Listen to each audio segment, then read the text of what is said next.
الله سبحانه و تعالی بر تمام مخلوقاتش بالاتر است.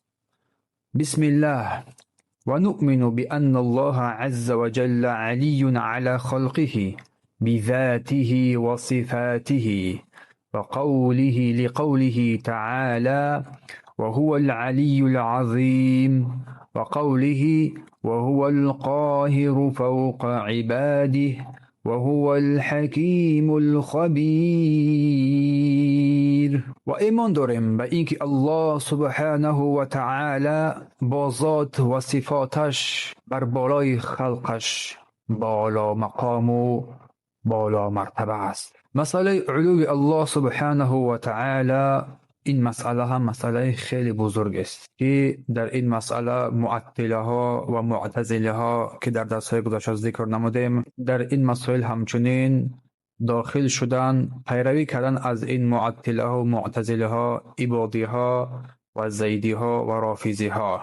همه هاشون در عقیده معتزله ها یک هستند و همچنین اشعری ها، عقیده اشاعره، اغلب این فرقه ها همهشان در عقیده های معتزله ها و معطله ها یک هستند. صفت علوی الله سبحانه و تعالی را انکار میکنند و این را دور میشمارند از الله سبحانه و تعالی. و این مذهب ها باشد در بسیاری از دولت های اسلامی بر زیاد منتشر شده است، خاصتا مذهب اشعری ها که این در طرف مغرب خیلی زیاد است و مذهب ماتوریدی ها باشد در مشرق خیلی بر زیاد است.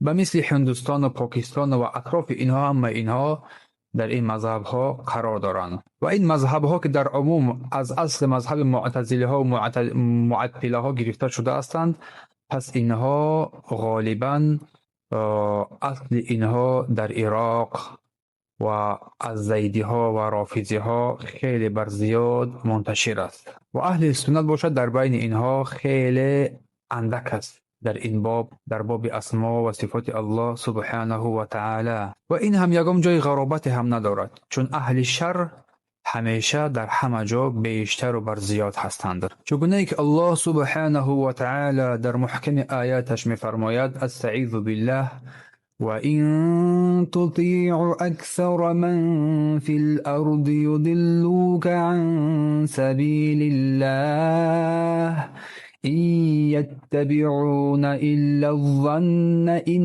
هُمْ إِلَّا يَخْرُصُونَ. اگر فرض کرده شود ای رسول که تو اطاعت کنی بسیاری های را که در این سرزمینند، در این دنیا هستند، رو از راه الله گمراه می سازند، زیرا آنان فقط از پی گمان می روند و فقط بر دروغ سخن می گویند. و اهل سنت و الجماعت در مسئله علو الله سبحانه و تعالی کتاب های خیلی زیاده بررسی کرده هستند که الله سبحانه و تعالی بر بالای بندگانش قرار دارد. این یک از مسئله های روشنترین در نزد عقیده اهل سنت و الجماعت است و علماء متقدم در این مورد کتاب های خیلی زیاده هم کتابت کردند. از جمله قاضی ابا یعلا حنبلی هنگامی که کتابش را تألیف میکند، پس بر وی طعنه میزنند که میفرماید ابا یعلا این مجسمه شده است، چگونه که حاضر اهل سنت را به این نام میبرند. و در جواب ابو یعلا میگوید که من این کتاب را از پیش خودم کتابت نکردم، بلکه اونچه که علماهای متقدم این را بیان کردند من آن را نوشته کردم. اونچه که الله سبحانه و تعالی در کلامش بیان کرده است، یعنی که رسول صلی الله علیه و سلم بیان کرده است و علمای اهل سنت، من آن را در این کتاب ذکر کردم. بس پس اهل بدعت در همه دور زمان اهل سنت را که علوی الله سبحانه و تعالی را اثبات میکنند، آنها را مجسمه میگن، مشبهه میگن. و در حقیقت ابن قیم رحمه الله تعالی در نونی خود زیاده از 21 قسم از اقسام دلیل را اثبات میکند بر اثبات صفت علوی الله سبحانه و تعالی و با دلیل های خیلی زیاده. و آیه های استوای الله سبحانه و تعالی در قرآن 7 هست. در 7 موضع قرآن الله سبحانه و تعالی استوا بودنش بر بالای عرشش بیان کرده است. این لفظ استوا را در حقیقت که معتزله ها تحریف کردند، تغییر دادن این لفظ را و در این یک حرفی هم زیادی کردن، حرف لام، استولا گفتن. همین لام را در اینجا بر زیاد در کلام الله بر دروغ، بر بهتان جایگیر کردن. و این شبیه قول فعل آن همون یهود است که نون را در کلام الله زیاد کردن، یک کلمه را. چون اگر در کلام الله اگر حرفی اگر بر زیاد شود پس معنا تغییر می‌یابد. هنگامی که بر یهود گفته شد که بگوید حیطا، آنها گفتن حینتا، تغییر دادن، یک حرف زیاد کردن. انا همین گونه معتزله هم همین عمل را در همین کلمه استوا که استولا گفتن این را تغییر دادن. پس اصلی سخن در اینجا است که ان الله، به درست که الله مستوی است بر بالای عرش خود است چگونه که بخواهد. و اصل کلام این است که الله سبحانه و تعالی مستوی است بر بالای عرش خود چگونه که بخواهد. پس دلیل در بیان علو الله سبحانه و تعالی خیلی زیاد و بیشماری هستند که بعضی از اینها را ذکر میکنیم. الله سبحانه و تعالی میفرماید و هو العلی العظیم در سوره بقره، او بلند مرتبه بزرگوار است. در سوره اعلی میفرماید سبح اسم ربک الاعلی، پروردگاری، نام پروردگاری بزرگ خود را به پاکی یاد کن چنان که لایق بزرگواری هم هست. و در سوره لیل میفرماید الا ابتغاء وجه ربه الاعلی، غیر جستن خوشنودی پروردگاری بلند مرتبه خود. و نیز میفرماید ان الله کان علیا کبیرا، همانا بگمان بدون شک و تردید که الله بلند مرتبه بزرگ قدر است. و نیز میفرماید انه علی حکیم، به درستی که او بزرگوار و بالا مرتبه و حکیم است. آیه ها در این مورد در اثبات علو الله سبحانه و تعالی خیلی بر زیاد ذکر شدند. تنها آیه ها، اما احادیث قول علما خیلی زیاد است. علو الله سبحانه و تعالی سه قسم است: علو قدر و علو قهر و علو ذات. علو قدر، قسم اول علو قدر. علو قدر این مکانت و فضل الله سبحانه و تعالی و درجات او سبحانه و تعالی. و علو قهر باشد که الله سبحانه و تعالی غالب است بر تمام بندگانش، غالب و قادر توانا هست. و علو ذات باشد الله سبحانه و تعالی بر ذاتش بر بالای تمام مخلوقاتش قرار دارد. و آیت هایی که دلالت بر بالا بودن پروردگار بر بالای مخلوقانش میکند، این در دو جای سوره انعام الله سبحانه و تعالی میفرماید استعیذ بالله و هو القاهر فوق عباده و هو الحکیم الخبیر، و او غالب بالای همه بندگان خود، یعنی همه بندگان در زیر خواهش او سبحانه و تعالی می باشند و او دانا بر امر و نهیهایش، آگاه است بر تمام چیزهای پوشیده و آشکار. و در دیگر آیت الله سبحانه و تعالی ثابت می نماید فوقیتش را بر بالای مخلوقاتش. می فرماید استعیذ بالله یخافون ربهم من فوقهم، یخافون ربهم من فوقهم و یفعلون ما یؤمرون. ملائکه ها از پروردگارشان که بر بالای سرشان است میترسند و بر هر چی امر شده است همه را اجرا میکنند. پس از این برمیآید که اهل سنت و الجماعت ثابت میکنند صفت علوی الله سبحانه و تعالی را که بر بالای تمام بندگانش قرار دارد. الله سبحانه و تعالی علی است با ذات و صفاتش. این را اهل سنت و الجماعت بر پروردگارشان که این را خود در کلامش اثبات کردهش اثبات می نمایند. پس صفاتهای الله سبحانه و تعالی بالاترین و کاملترین صفات است و کسی در صفاتهای الله سبحانه و تعالی شبیه و مانند شده نمی تواند مگر اینکه اهل تمثیل که اینها را علما گفتن که اینا از اهل ملت نیستن، از اهل اسلام نیستن، اینها تمثیل و تشبیه کردن الله سبحانه و تعالی را. ولله المثل الاعلى وهو العزیز الحکیم. و صفات برتر و عالی از آن الله سبحانه و تعالی است و اوست پیروزمند و حکیم. همگی اعتراف دارن، اهل سنت و اهل بدعت همگی اعتراف دارن که الله سبحانه و تعالی والا مقام است. اما نزاع و کشمکشی در این شد که الله سبحانه و اهل سنت اعتراف کردن، اثبات نمودن آنچه که الله در نفسش اثبات کرد که الله با ذاتش بر بالای عرش خود قرار دارد. اما اهل بدعت این را انکار و تحریف کردند و تغییر دادند. و اهل سنت گفتند که چگونه که الله سبحانه و تعالی با ذاتش والا مرتبه والا مقام است، همچنین با صفاتش والا مرتبه و والا مقام است. و اهل بدعت باشد الله سبحانه و تعالی را در این مورد بر دو قسم تقسیم کردند. قسم اول گفتن الله سبحانه و تعالی با ذاتش در تمام مکان هست، در تمام جا هست. اگر انسان در مسجد باشد الله سبحانه و تعالی با ذاتش در مسجد است. اگر انسان در حمام باشد الله سبحانه و تعالی با ذاتش در حمام است. در همه جا او را قرار میدهند. العیاذ بالله. و قسم دوم از اهل بدعت گفتن که الله وصف نمیشود که الله در آسمان است، در پایان است، در بر است، در کجا است. یعنی که وجود داشتن الله را اصلا آنها انکار کردند. قسم دوم و گفتند که الله سبحانه و تعالی نه در داخل عالم است و نه در خارج عالم است، نه در بالاست، نه در پایان، نه در پهلو، نه در راست، در کجایی نیست. یعنی که الله را به نابودی وصف کردند. العیاذ بالله. یعنی که عدم را آنها عبادت کردند.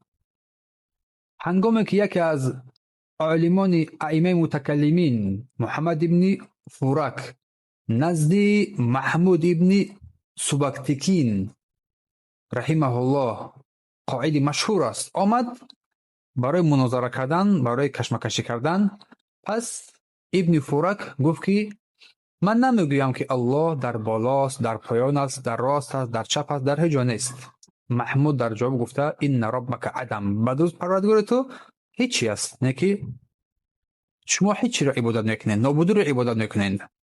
پس خلاصه مردم در بیان علوی الله سبحانه و تعالی در ذاتش بر سه گروه تقسیم شدند. اهل سنت که این را اثبات کردند، گفتند الله با ذاتش در بالای عرشش قرار دارد، از خلقش جدا هست و هیچ از مخلوقاتش الله سبحانه و تعالی را احاطه کردگی نیست، که بر بالای عرشش قرار دارد، بر بالای تمام مخلوقاتش قرار دارد.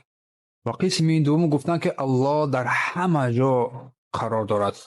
و قسم سوم گفتن الله نه در پایان است، نه در بالا است، نه در تگ است، نه در پج است، نه در پهلو است، در هیچ جا نیست. یعنی که نابودی را چیز عبادت میکنند. اما علو معنوی را باشد همگی اثبات میکنند، اعتقاد دارند، باور دارند به این. غیر ممثله ها که العیاذ بالله ممثله ها الله را به مخلوقاتش مانند میکنند. اهل سنت بر این اتفاق نظر دارند که اینا اصلا از اهل ملت نیستند، اینا کفار هستند که ذکر کردن که الله مثل مخلوقاتش است. الله سخنی الله را، سخن پیامبر، سخن تمام امت را بر دروغ شماریدند. و اهل سنت و الجماعت باشد در این مورد اعتقاد صحیح و درست را بر خود گرفتند و گفتند که الله سبحانه و تعالی عالی است، با ذاتش بر بالای تمام مخلوقاتش قرار دارد که این را قرآن اثبات کرد، سنت پیامبر اثبات کرد، اتفاق علما این را اثبات کردند، حتی عقل و فطرت سلیم انسان این را هم اثبات میکند. اما از قرآن به درستی ما یک چند آیه ها را فقط برای شما خواندیم که الله والا مقام است، بالا مرتبه است، بر بالای تمام مخلوقاتش قرار دارد، فوقی بر بالای تمام مخلوقاتش است و جبرائیل وحی را از بالا نازل میکند، از بالا رحمت الله به پایان نازل میگردد و سخن نیک، کارهای نیکو به نزد پروردگار برداشته میشوند. همه اینها دلیل های قطعی هستند که الله سبحانه و تعالی به ذاتش در بالا قرار دارد. اما از سنت باشد تمام نوعهای دلیل ها از سنت پیامبر صلی الله علیه و سلم، چه قولی، چه فعلی، چه اقراری، دلالت بر این که الله سبحانه و تعالی در ذات خود بر بالای عرشش، بر بالای مخلوقاتش قرار دارد بیانگر است. اما قولی باشد، رسول صلی الله علیه و سلم که همه ما این را همیشه میگوییم سبحان ربی الاعلی، پاک و منزه است آن پروردگار بالا مرتبه و بالا مقام.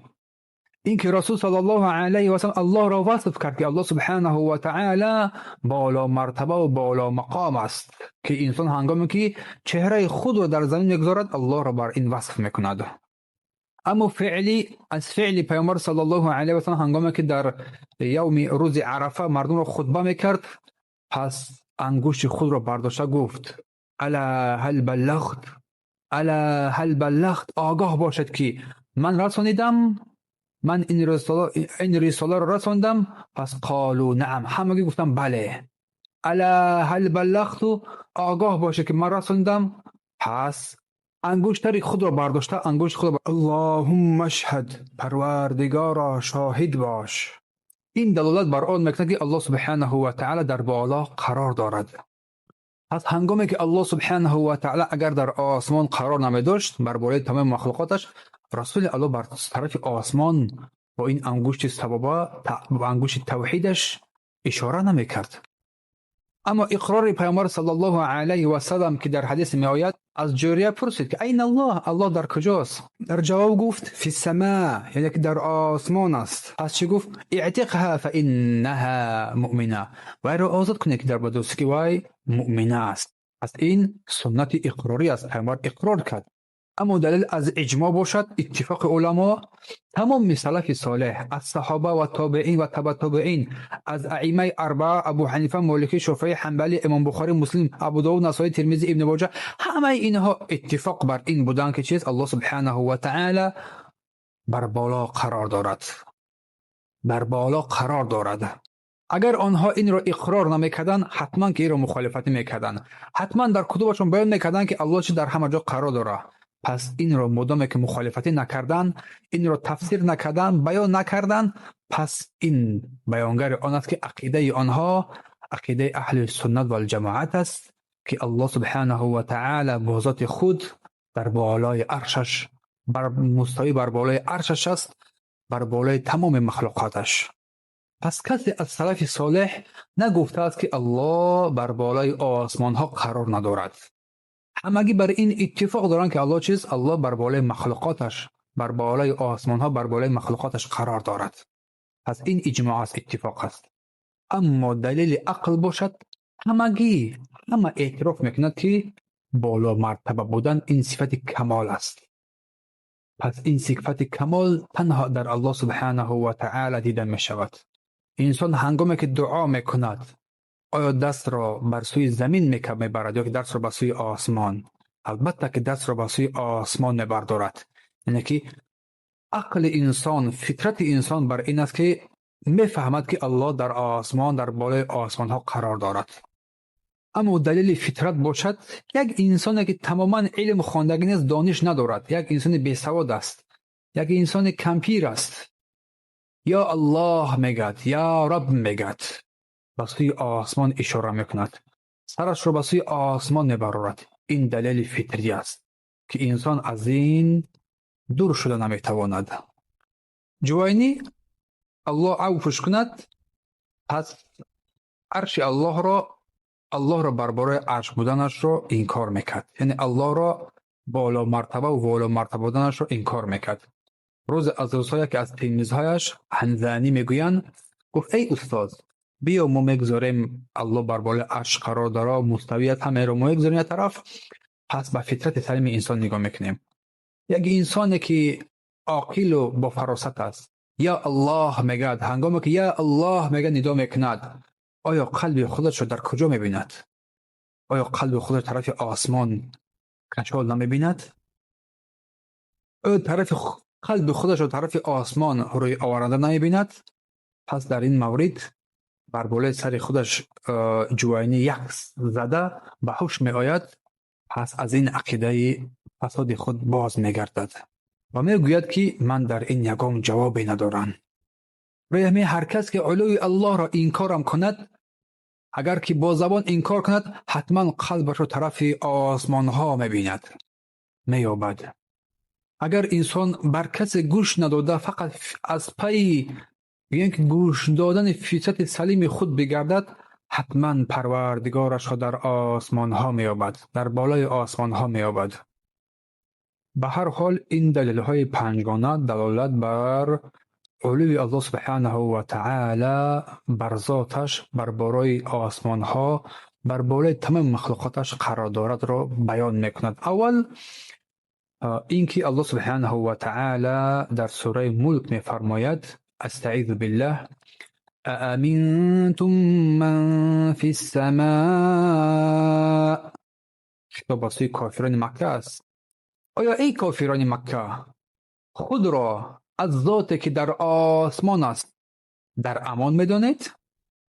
و آیه بعدی: ام امنتم من فی السماء. یا خود را از ذاتی که در آسمان هست در امان میدانید؟ و نیز میفرماید: هو الذی فی السماء اله و فی الارض اله و هو الحکیم العلیم. و او الله است که در آسمان معبود است و در زمین نیز معبود می باشد و اوست حکیم و دانا. و نیز می فرماید: هو الله فی السماوات و فی الارض.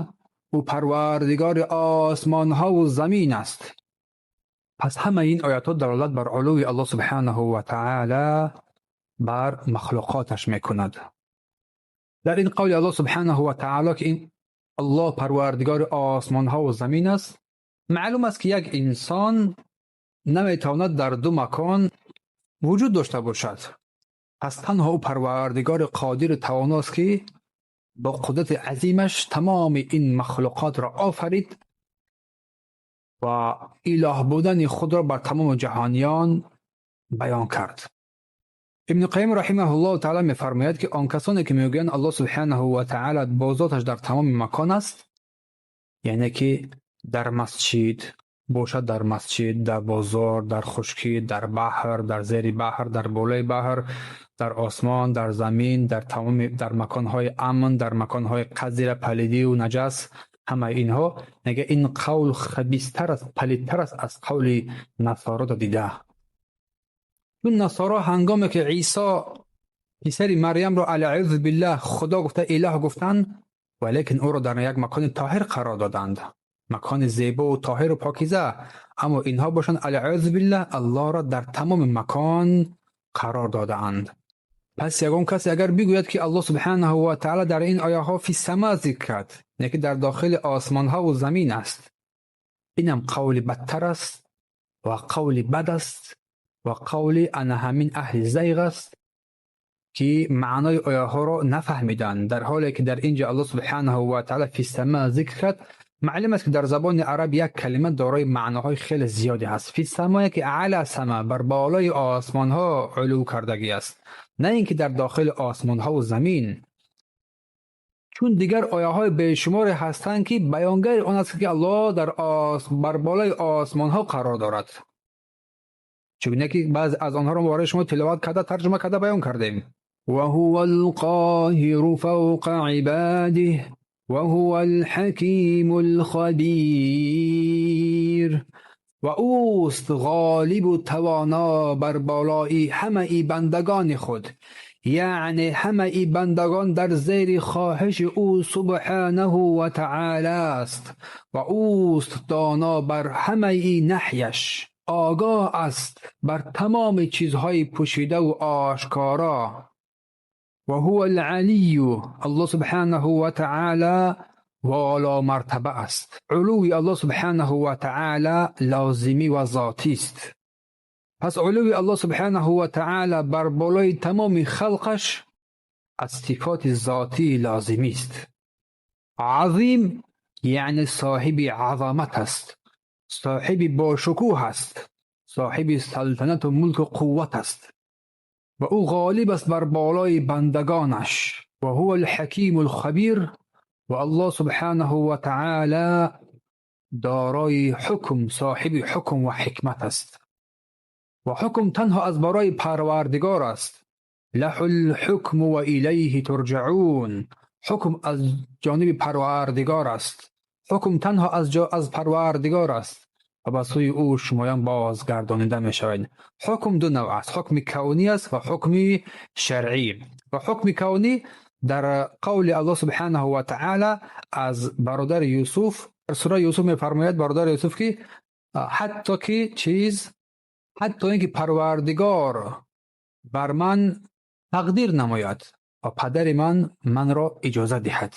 یک حکم قدری است. اما حکم شرعی باشد در سوره ممتحنه خیلی زیاد است. حکم شرعی ذلکم حکم الله یحکم بینکم والله علیم حکیم. ای حکم شرعی است، یعنی که الله است که حکم است، حاکم است. و من احسن من الله حکما لقوم یوقنون. پس چی بهتر از حکم الله سبحانه و تعالی از برای آن قومی که یقین دارند. افا حکم الجاهلیت یبغون. آیا شما حکم جاهلیت رو میخواهین و خواهش دارین؟ همه این حکم شرعی است. اما قول الله سبحانه و تعالی الیس الله باحکم الحاکمین. آیا الله احکم الحاکمین نیست؟ این هم شرعی است هم کونی است. اما حکمت الله سبحانه و تعالی باشد، میشد حکمت کونی باشد، حکمت شرعی باشد.